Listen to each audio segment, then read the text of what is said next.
Well, hey folks, today I want to talk about how good is your patent pending throw when you get in trouble. Let's talk about it and work on it right after the intro.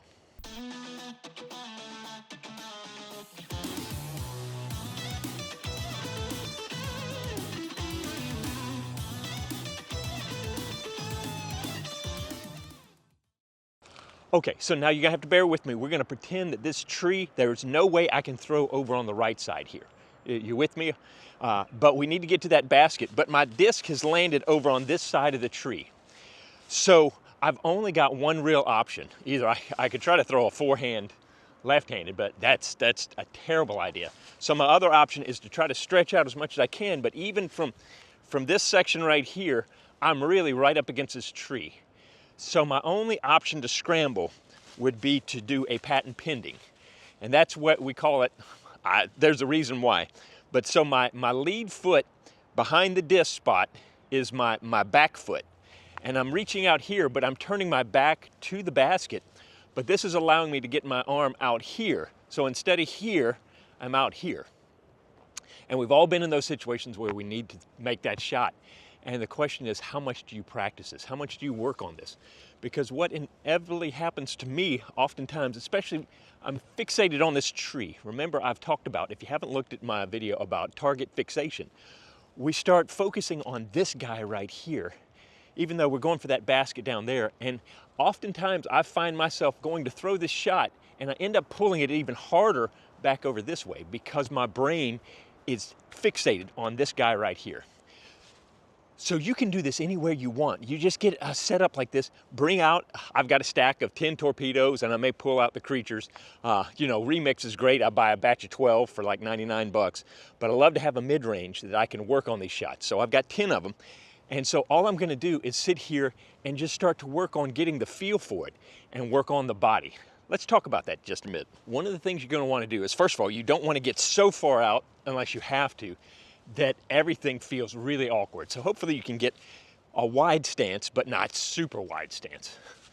Then you're gonna try to really be thinking about turning to the basket. And sometimes one of the things we get in trouble with is we try to lead and get too parallel with our feet. So that kind of tightens up our twisting here. And it's getting us a little too close to this tree. Because remember, we've got a follow through. I don't want you breaking your hand with the follow through of this. So I'm actually gonna take my foot and bring it back away from the basket a little bit. And what that's gonna allow me to do is open up my shoulders a little bit more to be able to twist through here.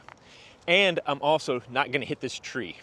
But I'm out here far enough that now I'm gonna work on getting that nice rotation and moving my hips through it and getting a clean shot through here. Now, ideally, I'm figuring out, I wanna put a little bit of I've got room over here, so I'm gonna put a little anhyzer and just float it around there. And my focus is gonna be just getting a nice smooth release right through here. Now, a lot of times I'll bring out my hoop and make it an extra layer of difficulty. But we wanna work on our base first. Just get used to throwing this shot.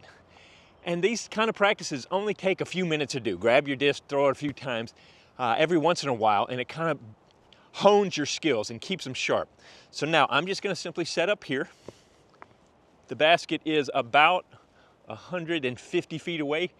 So this is about the length I'd want to feel comfortable with a mid-range from this distance, because you are going to lose some power by having a standstill, but also turn back to the disc, back to the basket. So if I need to, let's say we start getting a little bit farther out, I might want to club up a little bit, get something faster, because we don't want to be throwing everything we've got into it. First of all, mess up your back, your hips, or whatever. But we want to still maintain control. So you always want to choose a disc that's going to feel comfortable for that throw if you can. And when in doubt, you might want to club up a little, just so that you can throw a little more easily. Throw it a little easier. Yeah, okay. So now, make sure you've got good footing too, because you don't want to be stretched out like this and then just have the pine straw cause your feet to slip out, or rocks or anything like that. So get a good comfortable stance. A little muddy, all right. So now I'm just gonna try to, let's make sure, actually I'm gonna do this so I can not hit that tree with my hand.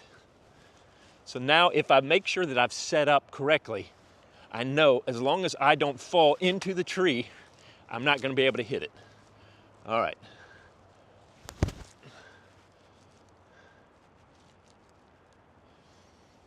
And that's what often happens when you do these kind of shots. And I literally want to do this with my very first shot right out of the car. First of all, because I've got a time constraint, but also that's what happens. I thought I'd put it on a good angle, but we usually tend to get a little nose up because we're scared of this tree and we push it out that way, or we yank it too hard this way. It's so hard to get that perfect little angle in there. And this is where this practice comes in so handy. All right, I should put these a little closer so I wouldn't have to get out of my comfy stance. All right, so let's see if I can get this a little bit flatter to the basket. I'm not gonna hit the tree.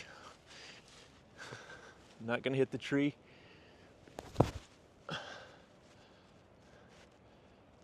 Better, I'm getting that nose down a little bit more. All right, let's try. I'm a little more comfortable. I'm not gonna hit the tree.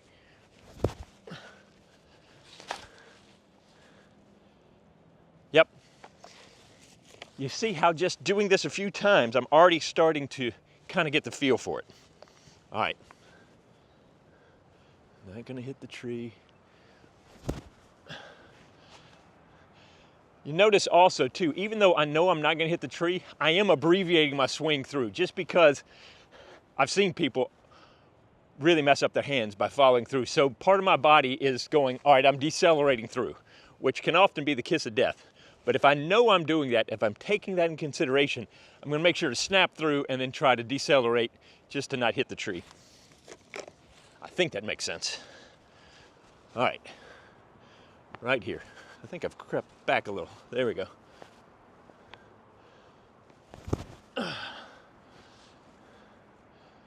Yep, I finally got one on the inside. I was trying to get there. But can you see how just throwing 10 of these, I'm already starting to learn about my strokes, my proclivities, how I want to throw. Let's try it again.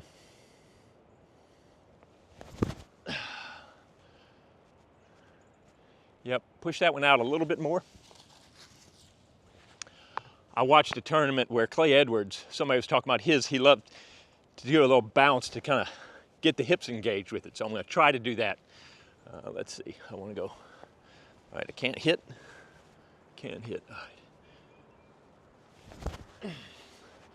I got that almost a little too much inside.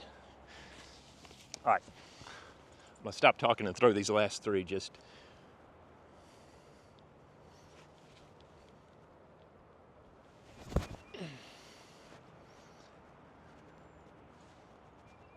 All right. Oh, I like that one. Oh! All right, one more. Let's finish off with a good one. Think body control, spin. Too high, look, I've got that nose up. It's gonna be okay, but man, I got scared again. And some of this is just getting over the scared factor. Once you have done this a few times and you've gone, oh, I'm not gonna hit my hand. I'm not gonna break things if I do this. It's really gonna help you feel more confident when you have to make one of these shots. So that's it. Once again, most of this stuff is not rocket science. Maybe a little aerodynamics in all this, but it's about putting in the work and just doing some training and some practicing to make the chaos of this game a little more manageable. And so you may only have to throw this patent pending shot once a round, maybe once a week. But if you feel more confident about it, because let's face it, you're probably needing to throw a good shot to rescue your score, it's good to have confidence in this shot. Because nothing stinks worse than being in a bad space, throwing a rescue shot that gets you into a worse space. So there you go, guys. I hope that's encouraging. I hope that's helpful. Please feel free to leave some questions, comments down below. Thank you so much for watching, and hope to see you out on the course.